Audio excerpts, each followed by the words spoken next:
नमस्कार, स्वागत है आप सभी का। आज इस वीडियो में हम इस चैप्टर के एनसीईआरटी क्वेश्चंस करेंगे। देखो फर्स्ट क्वेश्चन है हमारा, निम्न में से कौन सा कथन असत्य है यानी कि फॉल्स है, इसमें से वो बताना है हमें। फर्स्ट ऑप्शन, हुगली के सारे जूट के कारखाने सस्ती जल यातायात की सुविधा के कारण स्थापित हुए। हुगली का मतलब है जो कोलकाता वाली साइड है, वहाँ पे जूट यानी जो जूट की फसल होती है, तो उस वजह से जितने भी इंडस्ट्रीज डेवलप हुई वो सस्ते यातायात की वजह से हुई। ये पॉइंट बिल्कुल ठीक है। गंगा नदी का ही एक पार्ट है हुगली नदी, तो कलकत्ता में आप ये मान लो कि जो कलकत्ता शहर है वो हुगली नदी के किनारे बसा हुआ है और हुगली नदी में वाटर ट्रांसपोर्ट होता है। तो वहाँ पे जितनी भी जूट की इंडस्ट्रीज है वहाँ से देश के बहुत सारे भागों में पानी के जरिए ही जहाज़ों में भर भर कर सामान को आराम से पहुंचाया जा सकता है। तो बहुत बड़ा बेनिफिट हुआ है वहाँ पे जूट इंडस्ट्रीज को। तो फर्स्ट पॉइंट है बिल्कुल सही। दूसरा पॉइंट, चीनी सूती वस्त्र तथा वनस्पति तेल उद्योग स्वच्छंद उद्योग है। स्वच्छंद उद्योग का मतलब ये होता है जिन्हें किसी पर्टिकुलर रॉ मटेरियल की जरूरत नहीं होती, ठीक है, वो अपने आप ही इंडिपेंडेंटली काम कर सकते हैं। अब आप खुद बताओ, चीनी को किसी रॉ मटेरियल की जरूरत नहीं है। अगर गन्ना नहीं मिलेगा तो चीनी की इंडस्ट्री लग सकती है? नहीं लग सकती ना, तो वो तो डिपेंड है किसी रॉ मटेरियल पर। सूती वस्त्र, अगर कपास नहीं मिलेगा तो कपड़े कहाँ से बनेंगे, सूती वस्त्र कैसे बना लोगे? तो इनको तो सबको किस चीज़ की जरूरत है? रॉ मटेरियल की जरूरत है, स्वच्छंद उद्योग नहीं है। नेक्स्ट पॉइंट देखो, खनिज तेल तथा जल विद्युत शक्ति के विकास ने उद्योगों की अवस्थिति कारक के रूप में कोयला शक्ति के महत्व को कम किया है। खनिज तेल यानी कि डीजल, पेट्रोल, ये सारे तेल।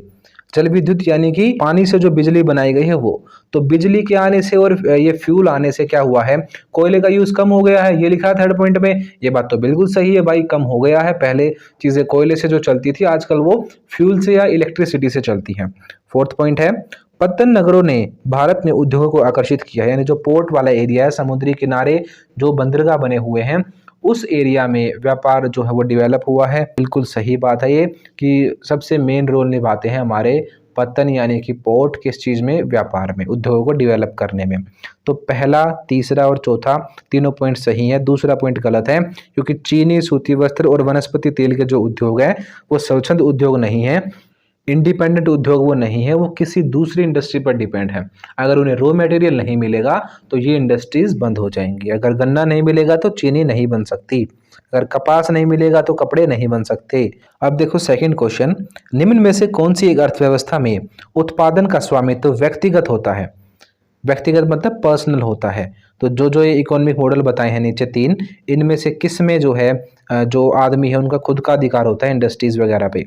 पहला है पूंजीवाद। पूंजीवाद का मतलब होता है जब सारी चीज़ें प्राइवेट हो, यानी कि आप फ्री हो हर एक काम को करने के लिए, सरकार ज़्यादा इंटरफेयर ना करे। मिश्रित में क्या होता है, कुछ चीज़ें तो सरकार के कंट्रोल में होती हैं और कुछ चीज़ें जो हैं वो प्राइवेट होती हैं। तीसरा है समाजवाद। समाजवाद में अधिकतर कंट्रोल सरकार के पास ही होता है हर एक चीज़ पर। तो पूंजीवाद या समाजवाद, इनमें से एक आंसर है। तो इसका आंसर होगा पूंजीवाद, क्योंकि पूंजीवाद में हर एक चीज़ प्राइवेट लोगों के कंट्रोल में होती है, जैसे कि वेस्टर्न कंट्रीज, अमेरिकन कंट्रीज, वहाँ पे सब कुछ जो है वो प्राइवेट है। अब देखो थर्ड, निम्न में से कौन सा एक प्रकार का उद्योग अन्य उद्योगों के लिए कच्चे माल का उत्पादन करता है? मैंने आपको बहुत सारे इंडस्ट्रीज के टाइप पढ़ाए थे ना, छोटे, बड़े, कुटीर, हर एक चीज़ मैंने आपको कराई थी। तो उन्हीं में से आपको ये बताना है अब कि कौन सी इंडस्ट्री ऐसी है जो कि दूसरे इंडस्ट्री के लिए रॉ मटेरियल बनाती है। इसमें देखो पहला, कुटीर उद्योग। कुटीर उद्योग क्या होते हैं? ये होते हैं बिल्कुल घर के अंदर ही, जैसे कि दादी ने अचार बनाया, कुम्हार ने अपने मटके बनाए, ठीक है, बांस की टोकरी वगैरह बनाई, ठीक है, कुछ भी पेड़ पौधों से चीज़ें बनाई। तो छोटे लेवल पे हैंडीक्राफ्ट वगैरह या बहुत ही कम लो प्रोडक्शन वाली चीज़ें होती हैं, उन्हें कुटीर उद्योग बोलते हैं। फिर आते हैं छोटे पैमाने के उद्योग, यानी इनसे थोड़े बड़े उद्योग। फिर है तीसरा, आधारभूत उद्योग।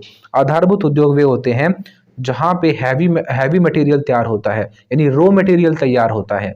जैसे कि लोहा है, लोहे का जो रॉ मटेरियल है, लोहा हमें ऐसा तो मिलता नहीं जैसा हम देखते हैं, वो हमें लिक्विड फॉर्म में मिलता है, ज़मीन के नीचे से लावा मिलता है पूरा, तो उसको रिफाइन करना, उसको लोहे के फॉर्म में लाना, ये सारे किसके काम हैं? ये आधारभूत उद्योग के काम है। उसके बाद है स्वच्छंद उद्योग। स्वच्छंद उद्योग ऐसे होते हैं जो किसी भी रॉ मटेरियल पर डिपेंड नहीं होते। जैसे मान लो गूगल कंपनी है, गूगल कंपनी को किसी से चाहिए कुछ मटेरियल, वो अपने दम पे है, उसका ऐसा सिस्टम थोड़ी है कि उसे अगर गन्ना नहीं मिलेगा, गन्ने का रस नहीं मिलेगा तो चीनी नहीं बन सकती। तो वो ऐसा नहीं है। गूगल कंपनी क्या है, एक स्वच्छंद उद्योग है, वो किसी पर डिपेंड नहीं है, केवल अपनी टेक्नोलॉजी के दम पर आज वो एक इंडस्ट्री बन गई है। अब हमें चारों पता चल गए। कुटीर तो वो होते हैं जो छोटे लेवल पे होते हैं, ठीक है, कुटीर से थोड़े बड़े होते हैं छोटे पैमाने के उद्योग, नाम छोटे पैमाने के उद्योग है पर ये कुटीर से बड़े हैं, बड़ी इंडस्ट्री से छोटे हैं पर कुटीर से बड़े हैं। उसके बाद आधारभूत उद्योग इसका आंसर है, क्योंकि आधारभूत उद्योग हमें रॉ मटेरियल प्रोवाइड कराते हैं। अब देखो फोर्थ, निम्न में से कौन सा एक जोड़ा सही मेल खाता है? इसमें 3 गलत है, 1 सही है। पहला, स्वचालित वाहन उद्योग लॉस एंजलिस, ये गलत है। पोत निर्माण यानी कि जो जहाज बनते हैं पानी के, लुसाका, ये भी गलत है। वायुयान निर्माण फ्लोरेंस, ये भी गलत है। लौह इस्पात उद्योग पिट्सबर्ग, ये बिल्कुल सही है। अमेरिका में जो पिट्सबर्ग नाम की जगह है वहाँ पे आयरन और स्टील, ये दोनों चीज़ें बहुत बड़े लेवल पे उगाई जाती है, इसीलिए इसको कहा जाता है जंग का कटोरा। ठीक है, city of iron and steel. मैंने आपको जब चैप्टर पढ़ाया तब भी ये बात बताई थी कि पिट्सबर्ग जो है उसे जंग का कटोरा कहते हैं, क्योंकि यहाँ पे बहुत बड़े लेवल पे आयरन और स्टील प्रोड्यूस होता है। तो आप अच्छे से याद रखना ये। तो इसका आंसर होगा फोर्थ हमारा।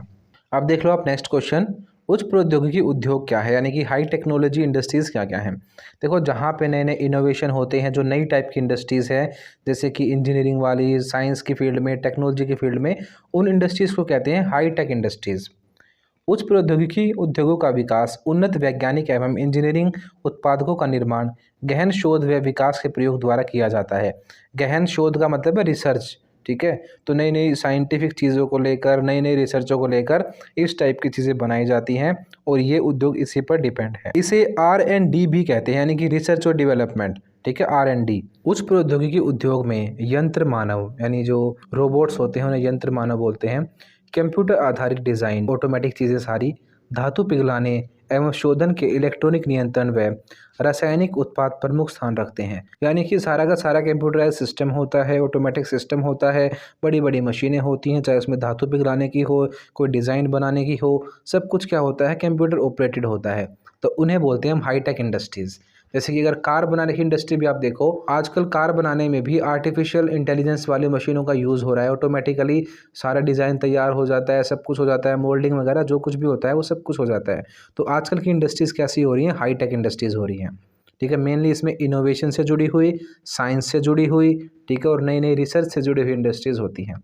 दूसरा देखो, निर्माण यानी मैन्युफैक्चरिंग। अब जब रॉ मटेरियल का रूप बदल कर उसे कुछ और बना दिया जाता है, यानी उस चीज़ की क्या कर दी जाती है, मैन्युफैक्चरिंग, निर्माण कर दिया जाता है, तो उन उद्योगों को कहते हैं निर्माण उद्योग या मैन्युफैक्चरिंग इंडस्ट्रीज़। अब सिंपली एग्जांपल है, कच्चा माल यानी कि गेहूँ था, गेहूँ से किसी कंपनी ने उसका ब्रेड बना दिया, तो उसने क्या कर दिया, उसका निर्माण कर दिया, उस चीज़ को चेंज कर दिया।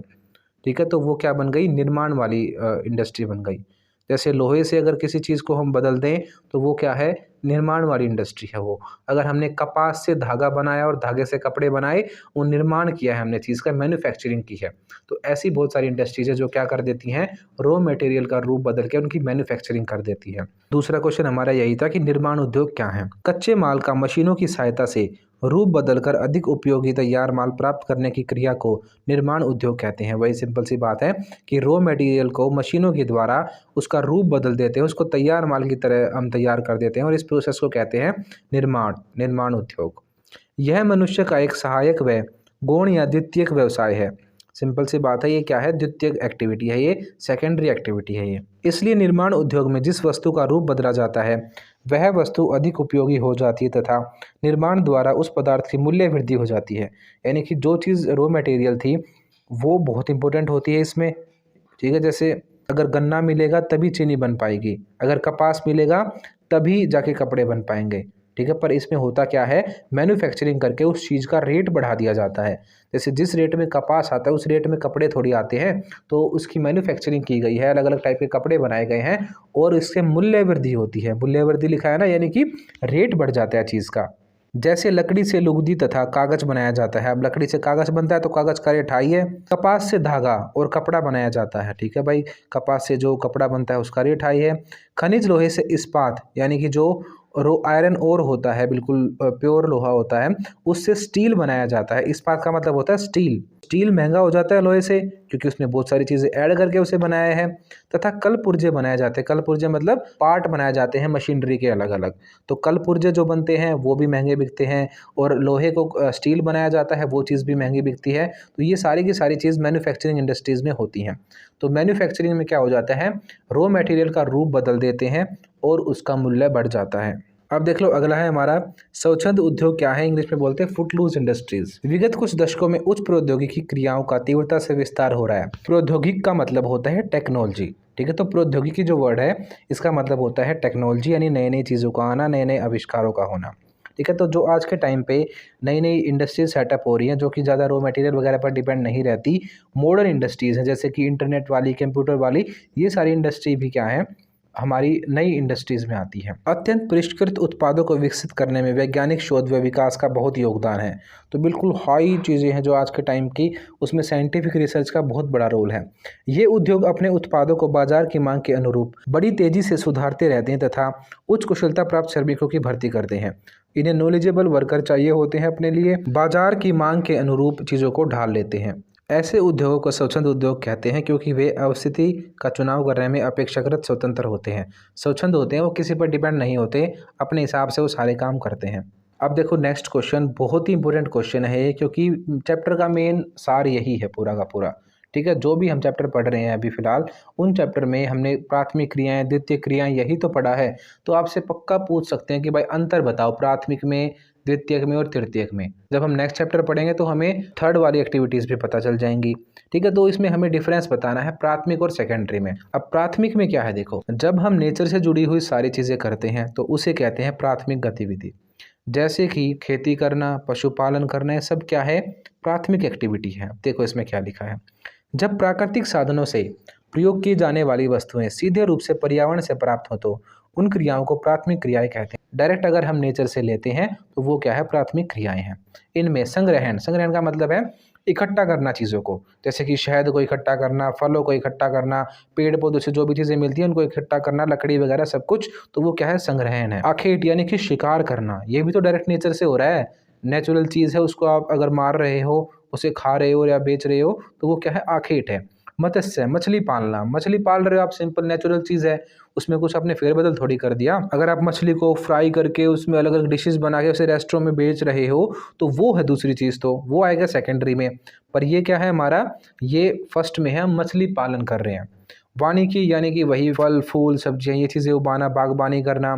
खनन यानी कि माइनिंग करना, ज़मीन को खोद के वहाँ से मिनरल्स निकालना भी क्या है, प्राइमरी एक्टिविटी है। पशुओं को पालना, आपने नेचर में कोई चेंज थोड़ी करा, पशु आपको नेचर से मिले थे, उनको आप पाल रहे हो एज इट इज़, उनके दूध का यूज़ कर रहे हो, तो वो क्या है, वो भी हमारी प्राथमिक क्रिया है। और खेती, खेती क्या है, नेचुरल पौधे हैं उनको आप उगा रहे हो, तो वो क्या है, वो सारी की सारी चीज़ें प्राथमिक क्रियाएं हैं। जो भी हम नेचर से लेते हैं एज इट इज़ उसे रखते हैं, ठीक है, और उन्हीं से अपनी आय करते हैं, तो वो सारे लोग जो ऐसे काम करते हों वो प्राथमिक क्रियाओं में लगे हुए लोग होते हैं। अब देख लो आप सेकेंडरी एक्टिविटीज़ यानी द्वितीय क्रियाएं। जब किसी प्राकृतिक पदार्थ का रूप या स्थान बदल दिया जाए तो उसका मूल्य बढ़ जाता है, इन्हें द्वितीय क्रियाएं कहते हैं। सिंपल सी बात है, जब किसी चीज़ में चेंज कर दिया, यानी जब अगर हमने गेहूं को ब्रेड बना दिया तो उस चीज़ की वैल्यू बढ़ गई, तो ऐसे कह रहे हैं जब हम उसमें रूप में चेंजेस कर देते हैं तो इस परिवर्तन के होने से उस चीज़ का मूल्य बढ़ जाता है। इनसे पदार्थों का मूल्य तथा उपयोगिता बढ़ जाती है, जैसे विनिर्माण, डेयरी उद्योग तथा व्यापारिक मत्स्य शामिल है। ठीक है, इसमें क्या होता है, जो भी मैन्युफैक्चरिंग होती है, डेयरी प्रोडक्ट्स होते हैं, उनका हम रूप बदल देते हैं जिसकी वजह से उनकी वैल्यूज़ बढ़ जाती हैं। तो सेकेंडरी एक्टिविटीज़ वो सारी एक्टिविटीज़ हुई जिनमें कि हम प्राइमरी चीज़ों का रूप बदल देते हैं और उनका मूल्य बढ़ा देते हैं। अब बहुत सारे एग्जाम्पल इसमें लिख सकते हो, आप बता सकते हो कि कॉटन से कपड़े बनना, ये क्या हो रहा है, द्वितीय क्रिया है। ये गन्ने से चीनी बनना, ये द्वितीय क्रिया है। जो चीनी बनने का प्रोसेस जिस इंडस्ट्री में हुआ है वो द्वितीय गतिविधियाँ कर रहे हैं वो लोग। तो ऐसी सारी इंडस्ट्री जो कि प्राइमरी चीज़ का रूप बदल देती हैं और उसे सेकेंडरी बना देती हैं, उसका मूल्य बढ़ा देती हैं, वो सारी की सारी एक्टिविटी कौन सी होती हैं, द्वितीय क्रियाएं। अब देख लो अगला क्वेश्चन, विश्व के विकसित देशों के उद्योगों के संदर्भ में आधुनिक औद्योगिक क्रियाओं की मुख्य प्रवृत्तियों की विवेचना कीजिए। यानी आजकल पूरी दुनिया में जितनी भी इंडस्ट्रीज़ हैं, ठीक है, उनमें नए नए किस टाइप के काम होते हैं, नई टाइप की इंडस्ट्रीज़ कौन सी है, उनके बारे में बताओ। विकसित देशों में औद्योगिक विकास में निम्नलिखित प्रवृत्तियाँ अनुभव की जाती हैं। जो डेवलप कंट्रीज़ हैं वहाँ पे जो जो इंडस्ट्री सेटअप हुई हैं उसमें क्या क्या फीचर है वो देखो। पहला है, उच्च तकनीकी उद्योगों का विकास हो रहा है, यानी जो टेक्नोलॉजी वाले इंडस्ट्रीज़ हैं वो ज़्यादा बढ़ रही हैं। जब निम्न तकनीकी तथा श्रम गहन उद्योग विकासशील देशों में विकसित हो रहे हैं, ये कह रहे हैं कि जो डेवलप कंट्रीज़ है वहाँ पे तो हाई टेक्नोलॉजी वाले उद्योग विकसित हो रहे हैं, और यहाँ पे जहाँ पे कम डेवलप कंट्रीज़ हैं जो कि डेवलपिंग है, अभी पूरे तरीके से डेवलप नहीं हुई हैं, जैसे कि भारत है, यहाँ पे कम टेक्नोलॉजी और ज़्यादा लेबर का यूज़ करके उद्योग विकसित हो रहे हैं। दूसरा पॉइंट, बड़े बड़े कारखानों का स्थान छोटे पैमाने के कारखाने ले रहे हैं। ठीक है, अब जो बड़े बड़े इंडस्ट्रीज़ होती थी वहाँ पे आजकल छोटे लेवल पे इंडस्ट्री सेटअप हो रही हैं और प्रोडक्शन बहुत बड़े लेवल पे हो रहा है, क्योंकि टेक्नोलॉजी आ गई। जिस काम को 100 आदमी करते थे उसको एक मशीन कर देती है। इंडस्ट्री छोटी हो रही है पर प्रोडक्शन बढ़ रहा है बहुत। तीसरा है, डिज़ाइन तथा उत्पाद में बड़ी तेज़ी से परिवर्तन हो रहे हैं। जो आजकल नए नए प्रोडक्ट आते हैं, नए नए डिज़ाइन आते हैं, वो बहुत जल्दी जल्दी बदलते रहते हैं, क्योंकि बहुत फास्ट ज़माना आ गया आजकल। चीज़ें बहुत जल्दी जल्दी चाहिए लोगों को, नए नए इनोवेशन होते ही रहते हैं, तो सारे एक चीज़ में जल्दी जल्दी परिवर्तन होता रहता है। बड़े पैमाने पर उत्पादन तथा उच्च स्तरीय उत्पादन की विचारधारा पर अत्यधिक बल दिया जाता है। बड़े पैमाने पर उत्पादन होता है आजकल, यानी कि बहुत ही हाई लेवल पे प्रोडक्शन होता है, बहुत बड़े लेवल पे चीज़ें बनाई जाती हैं। आगे भी यही लिखा है, उच्च स्तरीय उत्पादन, यानी कि बहुत बड़े लेवल पे चीज़ें बनाने पे फोकस किया जाता है। जैसे कोई कार बनाने की इंडस्ट्री है तो वो बहुत बड़े लेवल पे कार बनाती है, लाखों करोड़ों कार बेचती है वो। अगला देखो, अवस्थितिक कारकों के महत्व में निरंतर कमी आ रही है। जो पहले बैरियर हुआ करते थे, ठीक है, मौसम की वजह से, इन चीज़ों की वजह से वो चीज़ अब कम हो रही है, क्योंकि अब टेक्नोलॉजी बढ़ती जा रही है, जिससे कि अब ज़्यादा प्रॉब्लम इंडस्ट्रीज़ को नहीं हो रही। अवशिष्ट पदार्थों में कमी, पुनः चक्रण, प्रतिस्थापन तथा विकल्पों का योगदान अधिक है। आजकल क्या हो रहा है, रिसाइकल करना, चीज़ों को, मटेरियल को वेस्ट ना होने देना, ये सारी चीज़ें बहुत बड़े लेवल पे बढ़ गई हैं। ये कुछ मेन फीचर हैं आज की मॉडर्न इंडस्ट्रीज़ की। यही आपसे क्वेश्चन पूछा था कि आजकल जो जो इंडस्ट्री सेटअप हो रही है उनकी मेन मेन बातें बताओ, उसके फीचर्स बताओ। तो ये कुछ मेन फीचर हैं। अब देखो, जो हमारा नेक्स्ट क्वेश्चन है, ये क्वेश्चन समझने वाला क्वेश्चन है। रट के आप इन चीज़ों को नहीं कर सकते। मैंने आपको जो चैप्टर पढ़ाया था उन चीज़ों को आप अच्छे से समझना बस। अगर आप वो चीज़ें समझ लोगे तो आप आराम से इनके आंसर कर सकते हैं। देखो, सोचने वाली बात है बिल्कुल। क्वेश्चन क्या है, अधिकतर देशों में उच्च प्रौद्योगिकी उद्योग प्रमुख महानगरों के परिधि क्षेत्र में ही क्यों विकसित हो रहे हैं। यानी कि जो नई नई टेक्नोलॉजी वाली इंडस्ट्रीज़ हैं वो बड़े बड़े जो शहर थे ऑलरेडी, उनकी परिधि यानी उनके आसपास ही क्यों डेवलप हो रहे हैं। जैसे एग्जांपल देख लो आप, दिल्ली के आसपास नोएडा बना, गुड़गांव बना, ये एरिया जो डेवलप हुआ है, हाई टेक्नोलॉजी उद्योग जो लगे हैं, वो इन शहरों के पास ही क्यों लगे हैं। अब अगर शहर के बीच में चीज़ लगाएंगे तो वो महंगी होगी, इसीलिए वो थोड़ी आउटर एरिया में लगाई गई। दूसरी बात, अगर शहर के नज़दीक है तो वहाँ पे हर एक चीज़ आपको मिल जाएगी, सड़क वगैरह सारी चीज़ वहाँ पे मिल जाएगी, ट्रांसपोर्टेशन की कोई दिक्कत होगी ही नहीं। अच्छा पर्यावरण मिलेगा। जैसे अब दिल्ली में जो इंडस्ट्रीज़ हुआ करती थी कभी, उनको अब दिल्ली से बाहर निकाल दिया गया है। जैसे मैंने अभी आपको बताया, हरियाणा वाले एरिया में जो नोएडा वाला एरिया है वहाँ पे, तो इस तरीके से, क्योंकि दिल्ली में भीड़ बहुत बढ़ गई थी, तो अच्छे पर्यावरण के लिए भी परिधि वाले एरिया में यानी आउटर एरिया में लगती है। हमेशा उद्योग जो है वो आउटर एरिया में लगाए जाते हैं। और क्या क्या चीज़ें हो सकती हैं, जैसे कि शहर के आसपास लगाए गए हैं वो, तो वहाँ पे लोग आराम से मिल जाएंगे काम करने वाले, तो लेबर आसानी से मिल जाती है। तो ये बहुत सारे फ़ायदे हैं शहर की ही परिधि में, यानी उसके ही एरिया में, आउटर एरिया में उद्योग लगाने के। अब देखो इसमें क्या लिखा है, उच्च तकनीकी औद्योगिक क्षेत्र, एस्टेट एवं प्रौद्योगिकी पार्क। एस्टेट वाला यानी ज़मीन से जुड़े हुए उद्योग हैं वो, और प्रौद्योगिकी यानी कि टेक्नोलॉजी, इससे जुड़े हुए उद्योग हैं वो, उनको बोलते हैं हाई टेक्नोलॉजी वाले उद्योग, यानी कि उच्च तकनीकी वाले उद्योग। स्वच्छंद उद्योग की प्रवृत्ति उद्देश्य आधारित औद्योगिक क्षेत्र अथवा प्रौद्योगिकी पार्कों के रूप में कस्बों व नगरों की सीमाओं पर स्थापित होने की होती है। सिंपली अब तक मुश्किल लगेगी आपको ये लाइन, पर कुछ नहीं, एक ही बात कही है इस लाइन में कि हाँ भाई, ऐसे उद्योग कहाँ पे लगते हैं, शहरों की सीमाओं पर लगते हैं, बॉर्डर्स पर लगते हैं। जैसे लंदन और टोक्यो में है। अब इंग्लैंड में जो है लंदन शहर है, वहाँ पे भी ऐसे ही इंडस्ट्री सेटअप हुई हैं। जापान में टोक्यो शहर है, वहाँ पे भी ऐसी इंडस्ट्री सेटअप हुई हैं। मैंने आपको दिल्ली का भी एग्जांपल बताया है। दिल्ली के आउटर एरिया में, नोएडा में, गुड़गांव में, फरीदाबाद में, इन सिटीज़ में भी क्या हो रही है, इंडस्ट्री सेटअप हो रही हैं। ये स्थान नगर के आंतरिक भाग की तुलना में कई प्रकार के लाभ प्रदान करते हैं। बीच में लगाने की बजाय अगर हम आउटर एरिया में इंडस्ट्रीज लगाएंगे तो कई फायदे होते हैं हमें। पहला देखो, एक मंजिले कारखानों तथा भविष्य में विस्तार के लिए स्थान। सिंपल सी बात है भाई, अगर आप शहर के बीच में लगाओगे कारखाना तो आपको जगह कम मिलेगी, तो आप उसे बढ़ा नहीं सकते आगे। अगर आप बाहर लगाओगे कहीं पे तो आप इंडस्ट्रीज़ को बढ़ा सकते हो, बड़े लेवल पे पहुंचा सकते हो। तो पहला पॉइंट तो है ये। दूसरा, नगर परिधि पर सस्ता भूमूल्य, यानी ज़मीन सस्ते रेट पर मिलती है। तीसरा, मुख्य सड़कों तथा वाहन मार्गों का सभ्यता, यानी कि आसानी से आपको सारी ट्रांसपोर्टेशन फैसिलिटीज़ मिल जाती हैं। फोर्थ है सुखद पर्यावरण, यानी कि अच्छा पर्यावरण होता है, भीड़ वगैरह कम होती है, तो अच्छा एनवायरनमेंट मिलता है आपको। फिफ्थ पॉइंट है निकटवर्ती आवासीय क्षेत्रों तथा पड़ोसी ग्रामों से प्रतिदिन आने जाने वाले लोगों से श्रम की आपूर्ति होती है। आसपास के गाँवों से, शहरों से लोग बहुत सारे मिल जाते हैं काम करने के लिए। फिफ्थ पॉइंट ये कह रहा है, तो लेबर आसानी से मिल जाती है इन इंडस्ट्रीज़ में काम करने के लिए। शहर के आसपास आउटर एरिया में इंडस्ट्री सेटअप करने के ये कुछ फ़ायदे हैं। Like, share and subscribe. मुझे पता है ये लाइन सुन सुनकर आप लोग बोर हो चुके हो और मैं भी कह कहकर पक चुका हूं, लेकिन आपके एक लाइक, शेयर और सब्सक्राइब से आपको पता है कितने लोगों की रोजी रोटी चलती है। यहाँ पर कैमरामैन है, एडिटर्स और मैं हूं, तो प्लीज़ यार कर दो। 1 मिनट के लिए वीडियो को पॉज करें और लाइक, शेयर, कमेंट जरूर करें।